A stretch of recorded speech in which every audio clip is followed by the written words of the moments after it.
थाली भर के लाई खींचड़ो, ऊपर घी की बाट की। जीमो मारो शाम घनी, जमावे बेटी जाट की। थाली भर के लाई खींचड़ो, ऊपर घी की बाट की। जीमो मारो शाम घनी, जमावे बेटी जाट की। आप सब गुनावासी तैयार रहो, आज तो कृष्ण जन्म 12 बजे ही होगा। आज ना है, जल्दी भाव से गाओ। थाली भर के लाई खींचड़ो, ऊपर घी की बाट की। जीमो मारो शाम घनी, जमावे बेटी जाट की। थाली भर के लाई खींचड़ो, ऊपर घी की बाट की। जीमो मारो शाम घनी, जमावे बेटी जाट की।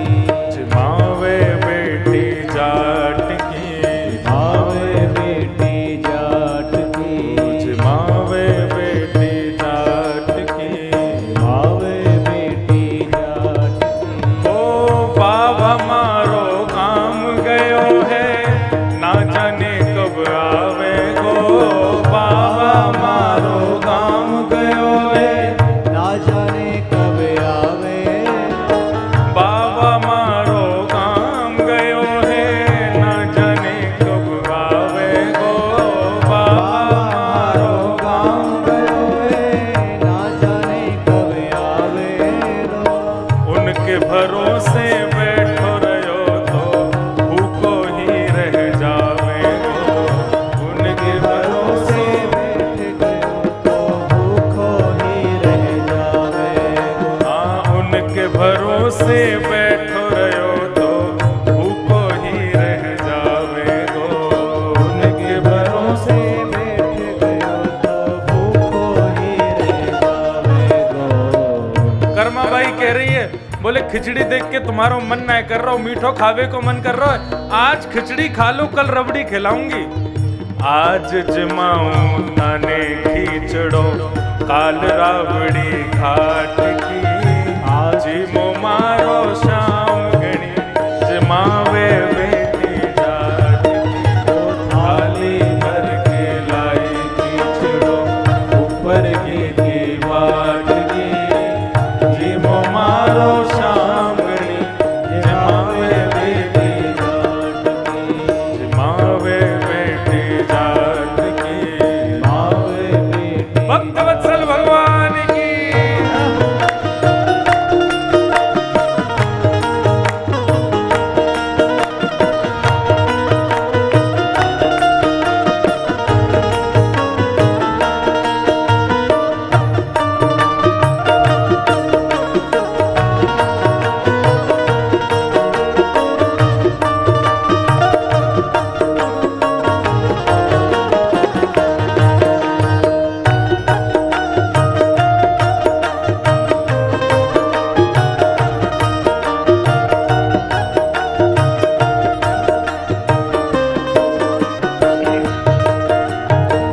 भक्ति हो तो कर्मा जैसी, सांवरियों घर आवे गो।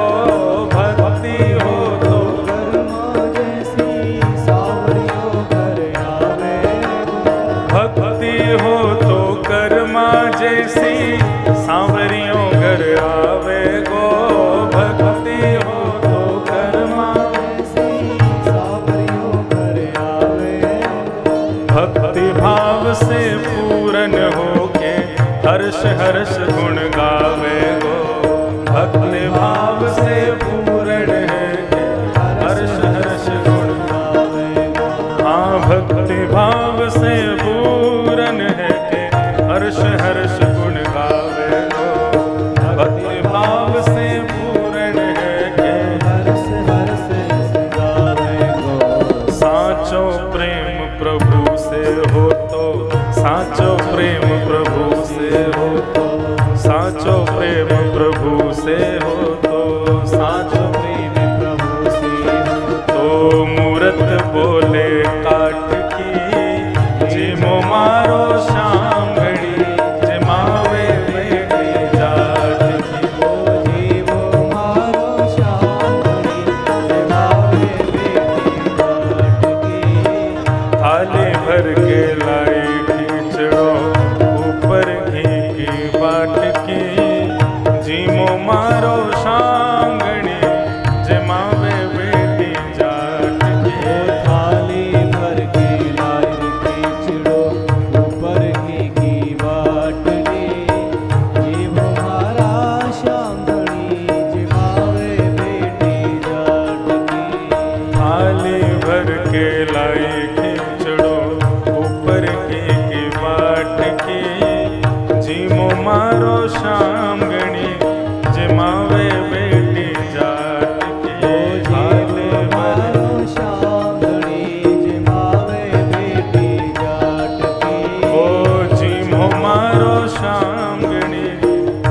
भक्त वत्सल भगवान की।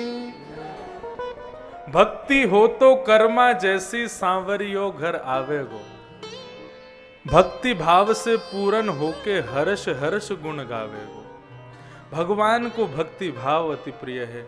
भाव के वश में है भगवान।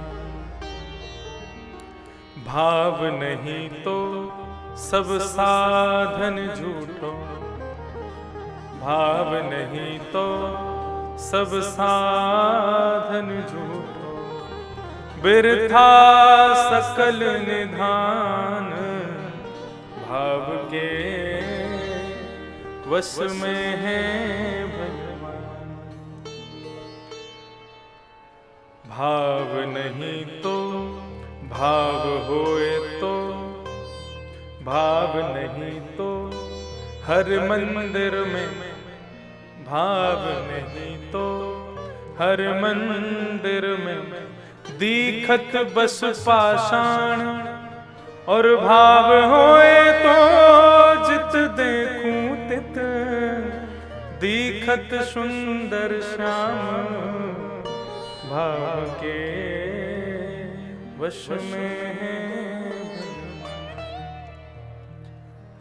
भाव नहीं तो हर मंदिर में दीखत बस पाषाण, पत्थर ही दिखेगा। और भाव होए तो जित देखूं उतित दीखत सुंदर श्याम। परीक्षित जी महाराज को श्री सुखदेव जी कह रहे हैं कि तुम मुक्ति मांग रहे हो भक्ति को छोड़ के। अरे वही मुक्ति मांग रहे हो जो मुक्ति रावण कंस आदि राक्षसों को भी मिली है। क्या केवल उस मुक्ति की प्राप्ति के लिए भगवान ने तुम्हारी मां के गर्भ में आकर के तुम्हारी रक्षा की थी? अरे परीक्षित सोचो, कोई विलक्षण भाव विलक्षण भक्ति की स्थापना तुम्हारे द्वारा करवानी है, इसलिए भगवान ने तुम्हारी मां के गर्भ में आके रक्षा की। साधारण मुक्ति के लिए 7 दिन शेष हैं। यदि आज 7वां दिन होता ना, और यदि तुम्हारे सांस निकल रही होती, अंतिम क्षण तुम्हारा होता, तुमने इन 7 दिनों में कोई क्रिया नहीं की होती, अंतिम क्षण में भी यदि मैं आ जाता तो तुमको मुक्ति दे देता। लेकिन तुम्हारे जीवन के 7 दिन शेष हैं, उनके बारे में पूछो ना। तब परीक्षित महाराज के हृदय से मुक्ति की इच्छा खत्म हुई। तब उन्होंने कहा, समीचीनम बचो भगवन सर्वज्ञस्वत्वानघ तमो विशीर्यते मह्यम हरे कथयतः कथा। अब मुझे मुक्ति नहीं चाहिए। इन 7 दिनों में मैं कैसे भगवान का प्रिय भक्त बन सकूं, उसके लिए आप मुझे हरि की कथा सुनाओ। जब ये भाव कहा है तब सुखदेव जी महाराज खुश हुए और उन्होंने मंगलाचरण गाया। नमः परस्मै पुरुषाय भूयसे सदद्भवस्थान निरोध लीलया गृहीत शक्ति त्रुतयाय देहिनामंतर्भवायानुपलक्ष्य वर्तमने। श्री सुखदेव जी महाराज ने अब कथा कहना प्रारंभ किया। नारद जी ने ब्रह्मा जी से पूछा, प्रभु आप भगवान हो लेकिन आप भी किसी का ध्यान धरते हो, मैंने सुबह सुबह देखा है। तब नारद जी के भाव को सुनकर के ब्रह्मा जी बोले, नहीं बेटा, मैं भगवान नहीं हूं, ईश्वर तो नारायण है। नारायण परा वेदा, नारायण परा मखा, नारायण परा लोका, सब कुछ नारायण के पराधीन है।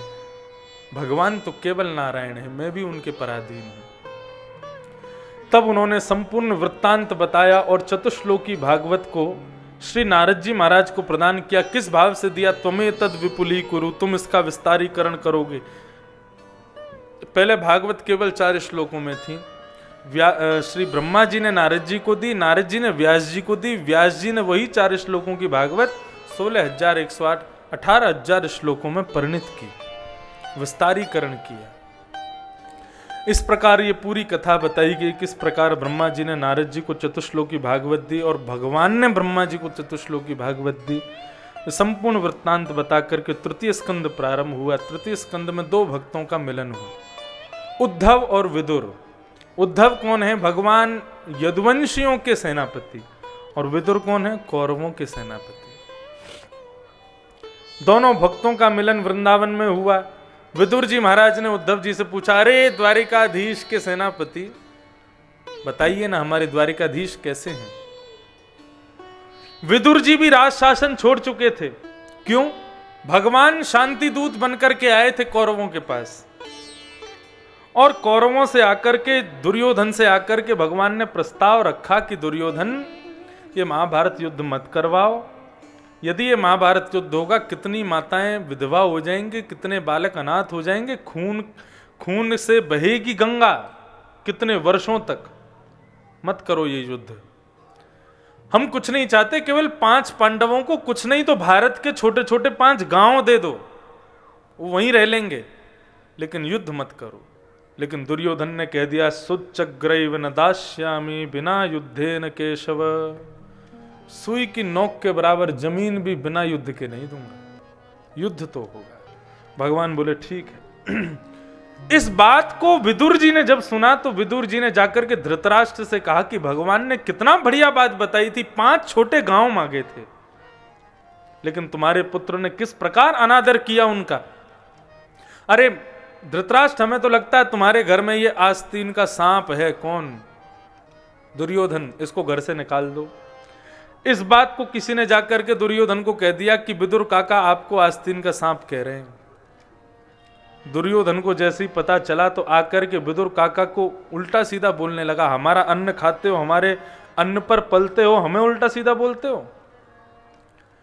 विदुर जी ने तुरंत अपने धनुष बाण और सब वहीं रख दिए। बोले क्षमा कीजिए, अब मैं आपके यहां नहीं रह सकता। और धनुष बाण इसलिए छोड़ करके जा रहा हूं, कहीं तुम लोग ये ना सोच लो कि मैं पांडवों के पास जाकर के मिल जाऊंगा। अन्न खाया ना तुम्हारा, तो वफादारी अंत तक निभाऊंगा, लेकिन अब तुम्हारे पास नहीं रहूंगा। आओ नहीं आदर नहीं, नहीं नैनन प्रेम, तुलसी तहां न जाइए चाहे कंचन बरसे मेघ। जहां पर बुलाया ना गया हो, जहां पर आदर ना किया जाता हो, जहां पर नैनों में प्रेम ना हो, आपको देख करके कोई खुश ना होता हो, तुलसी तहां ना जाइए, वहां जाना ही नहीं चाहिए, चाहे वहां पर सोने की बारिश ही क्यों ना हो रही हो। यही तो हुआ था किसके साथ? सती के साथ।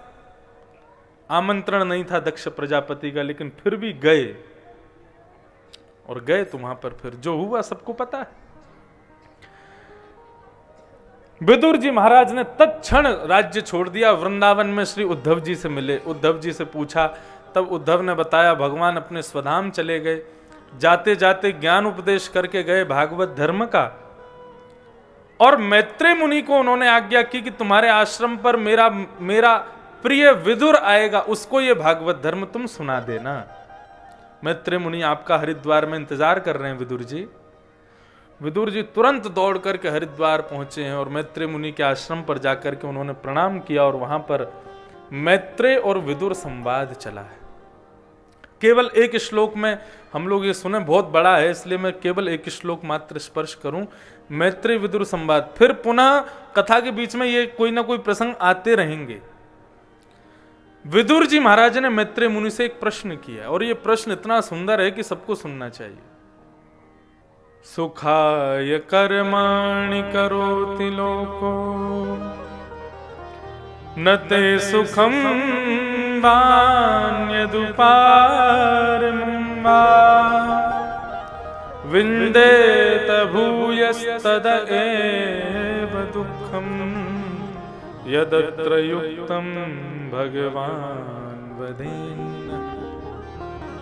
विदुर जी महाराज ने प्रश्न किया है, संसार में प्रत्येक मनुष्य सुख की प्राप्ति के लिए कर्म कर रहा है, लेकिन क्या उसको सुख मिलता है?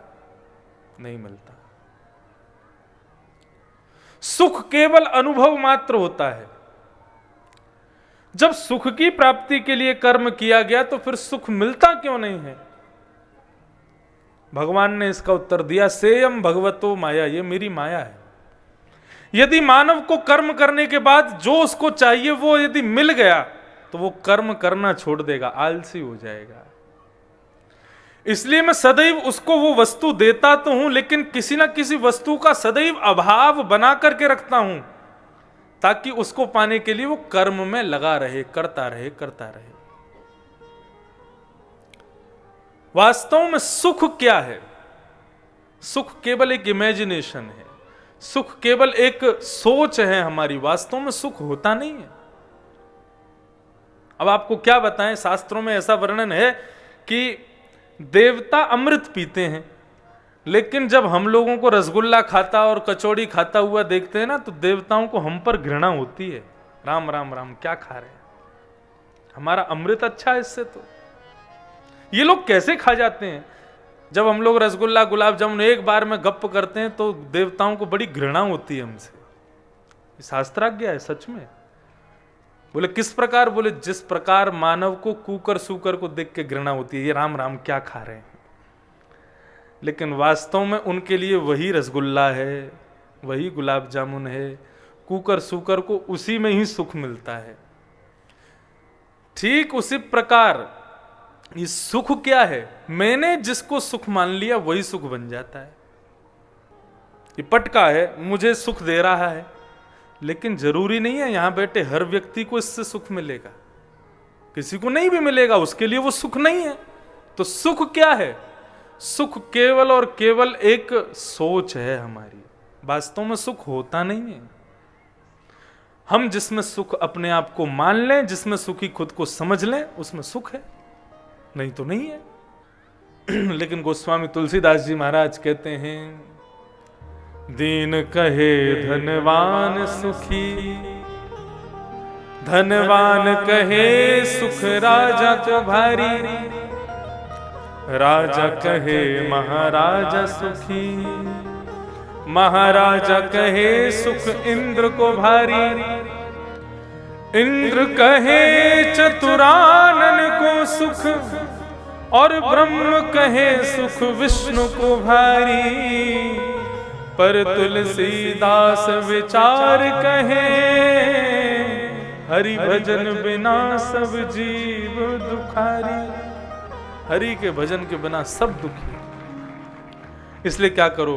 काम करते चलो, नाम रटते चलो, हर समय कृष्ण का ध्यान धरते चलो, मुरली वाले को मन से रिझाते चलो, कृष्ण गोविंद गोपाल गाते चलो। आपसे ये नहीं कहेंगे कि आप अपना घर छोड़ दो, धोती बगलबंदी पहनना शुरू कर दो, बाबा जी बन जाओ, ये बन जाओ, वो बन जाओ, भगवान का नाम। अरे नहीं, कर्म करो, जो करते हो वो करो, दिन रात करो, लेकिन हर घड़ी भगवान का स्मरण होना चाहिए, भगवत स्मरण बना रहे, बस यही भाव। दूसरा प्रश्न इन्होंने ये भी पूछा कि भगवान ने जब सारी दुनिया बनाई तो एक जैसी क्यों नहीं बनाई, सब अलग अलग क्यों बना दिए? सबको समान बना देते भगवान, सबको धनवान, सबको सुंदर, सबको गोरा, सबको लंबा चौड़ा हट्टा तगड़ा। भगवान ने पृथक पृथक दुनिया क्यों बनाई? दुनिया बनाने वाले क्या तेरे मन में समाई, तूने काहे को दुनिया बनाई? भगवान ने दुनिया क्यों बनाई? अब वो विषय अगर शुरू किया तो फिर 8 घंटा लग जाएगा मेरे को, लेकिन एक सूत्र में बता दूं। भगवान जब प्रलय करते हैं तो पूरे तीनों लोगों को अपने अंतस्थ में धारण करके सो जाते हैं, और जब उठते हैं कुछ नहीं होता, केवल ब्रह्म होते हैं भगवान। तब अपना स्नान ध्यान करके भगवान अकेले बैठे बैठे क्या करें, सोचते रहते हैं कभी कुछ करूं कुछ करूं। तो अपना मन लगाने के लिए भगवान कहते हैं मैं एक हूं, यदि बहुत होता तो कितना अच्छा होता। एको हम बहुश्याम, जैसे ही भगवान सोचते हैं मैं बहुत होना चाहता हूं, उतरे में नाभि से कमल उत्पन्न, उस पर ब्रह्मा जी उत्पन्न, वो सृष्टि बनाते हैं, पृथ्वी बनती है, उद्भिद सबसे पहले बनते हैं पेड़, जमीन फाड़ करके पैदा होने वाले। भगवान उनको आज्ञा करते हैं ऐसा मानव बनाओ जो कर्म भी करे और भजन भी करे। सबसे पहले पेड़ बनाए, इनको कहते हैं उद्भिद, जमीन फाड़ के पैदा हुए, इनको बनाया, लेकिन ये भी कर्म करते हैं, भजन नहीं करते। तब बोला कोई और बनाओ, तब उसके बाद में उन्होंने बनाए उद्भिद के बाद बनाए स्वेदज। स्वेदज यानी कि उद्भिद पेड़ों के पत्तों की गंदगी से उत्पन्न होने वाले छोटे छोटे कीड़े मकोड़े जीव जंतु, इनको बनाया स्वेदज। उद्भिद बन गए, स्वेदज बन गए। उसके बाद बनाए जरायुज, नहीं, अंडज, अंडे से पैदा होने वाले। लोग पूछते हैं पहले अंडा आया कि मुर्गी? भागवत के अनुसार सबसे पहले अंडा बनाया गया, अंडज। उसके बाद में अंडे से पैदा होने वाले सारे जीव जंतु बना दिए गए और अंत में बनाए जरायुज, जो जरा में लिपट करके होते हैं, गाय, भैंस, चीता, जिब्रा, जिराफ, इन सबको बनाया। इस प्रकार करते करते करते करते महाराज 83,99,999 प्रकार के जंतु बना दिए। लेकिन अब भी मन को शांति नहीं मिली। सब कर्म करते हैं, भजन कोई नहीं करता। तब भगवान ने इनको चतुश्लोकी भागवत दी। ब्रह्मा जी से कहा इसका जाप करो, पुरुषरण करो। पुरुषरण करके जब उन्होंने रचना की, तब उन्होंने सनक सनंदन सनातन सनत कुमार पहले मानव की रचना की। भागवत की विज्ञान, भागवत की साइंस ये है। पहले मानव कौन है पृथ्वी के? सनक सनंदन सनातन सनत कुमार। चारों का जन्म होते ही ब्रह्मा जी ने कहा कि बेटा मैंने तुमको क्यों बनाया? बोले भजन करने के लिए बनाया। और भजन करते हुए चारों चले गए। बोले कि अब ये भजन ही भजन करेंगे, कर्म नहीं करेंगे तो कैसे चलेगा? तब 10 मानस पुत्र बनाए, जिसमें सबसे छोटे नारद जी। उनसे पूछा बेटा मैंने क्यों बनाया? बोले भजन करने के लिए बनाया। तो ब्रह्मा जी क्रोधित हो गए। ललाट नीला पड़ा और उस नीले ललाट का भेदन करके भगवान शिव वहां से प्रकट हो गए। बोलो देवादिदेव महादेव शंकर भगवान की जय। भगवान शिव का प्रादुर्भाव हुआ। शंकर जी को ब्रह्मा जी ने पकड़ा, बेटा मैंने क्यों बनाया है आपको? बोले भजन करने के। बोले चुप, भजन भजन भजन, कर्म कौन करेगा? जाओ जाकर के सृष्टि करो। अब शंकर जी का सृष्टि में मन ही नहीं लग रहा, संसार बनाने में उनकी कोई रुचि नहीं। आज हम लोग गए थे केदारनाथ, देखो कैसे बाबा कहाँ बैठे हैं, बिल्कुल बीहड़ जंगल में एक पर्वत के नीचे, पूरे दिन भीगते ही रहते हैं। भीगे देवता पूरे दिन गीले रहते हैं। रस में रसीली रस में रहत गड़ी, एक पद है हमारे अष्ट सखाओं का। ऐसे ही भगवान शिव हमेशा रस में सराबोर रहते हैं, सदैव भीगते रहते हैं। भगवान शिव को बनाया गया। ब्रह्मा जी ने फोर्सफुली उनसे कहा कि सृष्टि करो, बनाओ, इंसान बनाओ। तब ब्रह्म शंकर जी ने क्या बनाया? को मुखहीन विपुल मुख काहू। किसी के तो मुंह ही नहीं बनाया, केवल धड़ीधड़ बना दिया, बिना मुंह के ही घूम रहा है आदमी। और किसी के विपुल मुख काहू, किसी के बहुत सारे मुंह बना दिए। किसी को बिन पग चल ही, बिना पैर के ही चल रहा है महाराज, ऐसा बना दिया। ब्रह्मा जी के द्वारा बनाए गए जीव तो बोलते थे, लेकिन शंकर जी के द्वारा बनाए गए जीव बोलते नहीं, हुंकार भरते हैं। किनको बनाया? भूत प्रेत पिशाचनी डाकनी साकनी, इनको बना दिया। रावण ने अपनी स्तुति में लिखा कि मेरे गुरुदेव शंकर जी ने कैसी सृष्टि बनाई। यस्यास्ते ड्राट ड्राट ड्रुट ड्रुट मम लम टम टटम टम टटम टम डम शम डम शम डुडम शम डुहि डुहि चकितम भूपके भूपनालम तैलम तैलम तु तैलम खुकु कुकु कुकु ख्वांग कुख्वांग ख्वांग कुख्वांग ख्वांग। यस्यास्ते गायन्ते वसति च सकलम पातु नो चंद्रचूड़। ये जितने भी स्वर अभी निकाले हमने, ऐसे बोलने वाले जीव बनाए भगवान शिव ने। भूत प्रेत बना दिए महाराज। ब्रह्मा जी बोले देख के आवे हमारी सृष्टि कैसी बन रही है बेटा, सब बढ़िया बना रहा है कि नहीं? नीचे आके देखा तो महाराज भूत प्रेत घूम रहे हैं पूरी पृथ्वी पे। अलम प्रजा भी शंकर जी को कहा अब प्रजा मत बनाओ, तुम क्या करो, इन सबको समेटो और जाओ उत्तर में जाकर के निवास करो। ऐसे भगवान शिव समस्त भूत प्रेतों को लेकर के और कैलाश पर जाकर के विराजमान हो गए। बोलो देवादिदेव महादेव शंकर भगवान की। ऐसे भगवान शिव का प्रादुर्भाव हुआ।